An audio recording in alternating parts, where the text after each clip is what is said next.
El análisis de oportunidades tiene mucho que ver con el análisis de industria y de mercado. Hay algunas ramas de la administración que se hacen cargo de esto, por ejemplo, el análisis de tendencia, ¿ya? Es muy común analizar industria y estar al tanto de lo que está ocurriendo en los comportamientos de los clientes, entre otras cosas. Y en una primera instancia hablamos de que cuando uno se le pasa una idea por la cabeza, y uno dice, oye, estoy como haciendo como clic con una oportunidad de negocio, quizás no muy refinada, pero tengo quizás alguna noción de lo que está ocurriendo. Hay una parte de eso que tiene que ver con la validación de hipótesis de problema. Es decir, uno piensa que hay algo que es más prioritario en un problema. Y esto es una de las cosas más importantes que sustenta el trabajo que se hace en análisis de tendencias. De hecho, ellos diferencian de forma súper específica que los problemas son distintos a lo que son las necesidades. Entonces, incluso el análisis de tendencias se basa mucho en analizar necesidades más que problemas. Entonces, se dice que, por ejemplo, el problema es una cuestión que hay que resolver o que para lo que se busca alguna explicación, por ejemplo, no sé, el hambre, una autopercepción negativa, la lejanía, la falta de recursos económicos, pero la necesidad cuando uno quiere analizar una industria y de alguna forma ser súper fino, diciendo que para un segmento algo es más relevante, tiene que ver con algo mucho más relativo. ¿Ya? De hecho, la necesidad tiene que ver con una carencia de un elemento y que su consecución resulta indispensable para la plenitud del segmento. ¿Ya? Entonces tiene una deriva, una condición de resolución, ¿ya? Es decir, no es simplemente algo básico, sino que para alguien y para un segmento en específico tiene una forma específica de ser resuelto, ¿ya? Es relativa a la plenitud de la entidad, que eso es una cosa bien interesante, de hecho es como un poco abstracto, pero hace alusión a que al final del día, para alguien, por ejemplo, rico, un mismo problema, ya puede que sea el hambre, ¿ya?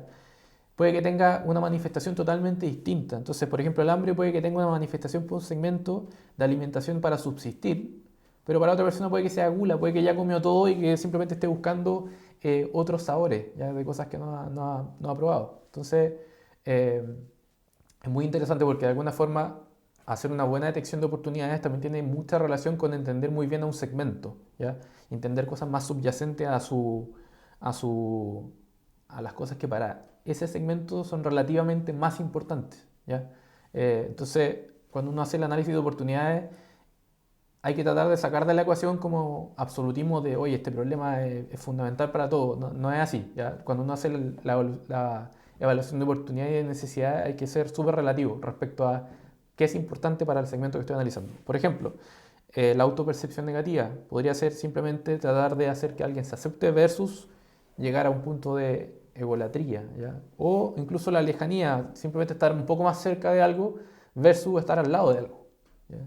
Entonces, a veces, por ejemplo, hoy día los clientes versus otros tiempos anteriores exigen mucha más inmediatez. Pero ¿a qué punto y en qué nivel? Por ejemplo, la inmediatez que se exige en Estados Unidos, donde los servicios son súper cohesionados y te llegan las cosas a la casa y te dejan afuera y es todo más seguro, es distinto a la inmediatez que uno espera en otros países o en otras zonas incluso. Ya, por ejemplo, aquí en el mismo Chile, la inmediatez que se espera a veces en Santiago es distinta a la que se espera en regiones, por los servicios que incluso existen. No sé, en Santiago, por ejemplo, existen servicios de transporte que te entregan las cosas en 2 horas, desde que las pides, y en regiones como lo máximo que uno se puede conformar de un punto de inmediatez, de cosas que, por ejemplo, venden cadenas grandes de retail o cosas por el estilo, de un día hábil. Entonces, eh, son distintas las nociones de necesidades, ¿ya? O por ejemplo la falta de recursos económicos, si simplemente dinero para no estar en déficit, versus alguien que desea riqueza, ¿ya? Entonces, por eso las necesidades son relativas, porque son relativas a quien la esté analizando, ¿ya? Y esto es importante porque, por ejemplo, en algunos modelos de análisis de tendencia, por ejemplo, en el modelo de Trend Driven Innovation, que es un modelo que se utiliza a veces para hacer análisis de tendencia, ellos dicen, bueno, hay 3 cosas que son fundamentales para poder analizar como que un mercado está yendo para un lado, ¿ya? Nos dicen que, por ejemplo, lo primero hay necesidades que son importantes, ¿ya? Entonces, primero tenemos que ser muy buenos olfateando necesidades. ¿Y aquí qué le importa a la gente o a la empresa? ¿Qué es lo que es más relevante para ellos hoy? Y para ese tipo de empresas y para ese tipo de personas.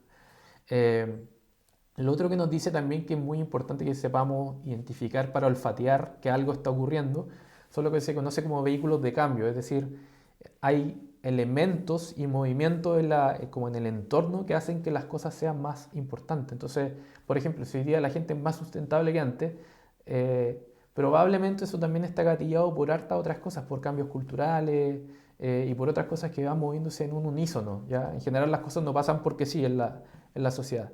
Y lo otro y lo tercero que nos dice es que además de los vehículos de cambio, que puede que hayan grandes disrupciones políticas, disrupciones ambientales, disrupciones sanitarias incluso, hay otro tipo de elemento que también nos dice que algo está pasando y que probablemente es importante que lo consideremos, que es lo que se conoce como innovación. Es decir, si nosotros vemos que la gente está, no sé, participando más en un tipo de actividad social, o incluso, no sé, está reciclando más, es probable que nosotros consideremos que eso es relevante no solo porque están haciéndolo ahí, sino que porque probablemente uno está viendo que hay otras cosas que también están ocurriendo paralelas a eso y que de alguna forma están relacionadas.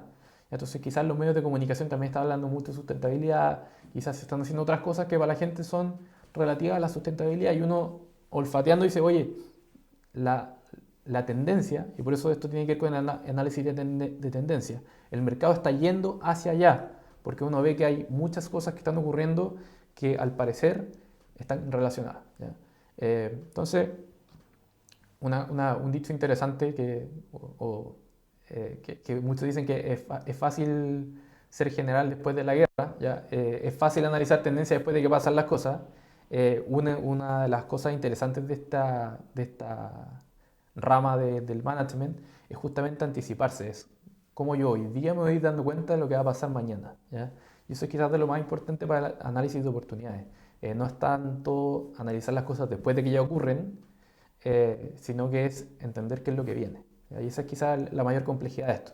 Que si bien sabemos que al final del día, cuando miremos hacia atrás, vamos a ver que lo que ocurrió va a haber estado relacionado a necesidades, va a haber estado relacionado a distintos cambios que estaban ocurriendo, vamos a haber visto muchas manifestaciones.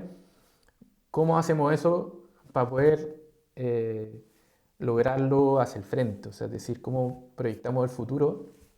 Eh, y para eso no hay una respuesta muy simple, ¿ya? Es una respuesta de hecho súper difícil, ¿ya? Y que depende de cada uno, pero al final del día cada uno tiene algunas herramientas para saber qué es lo que tiene que estar mirando para saber si efectivamente está ocurriendo algún cambio.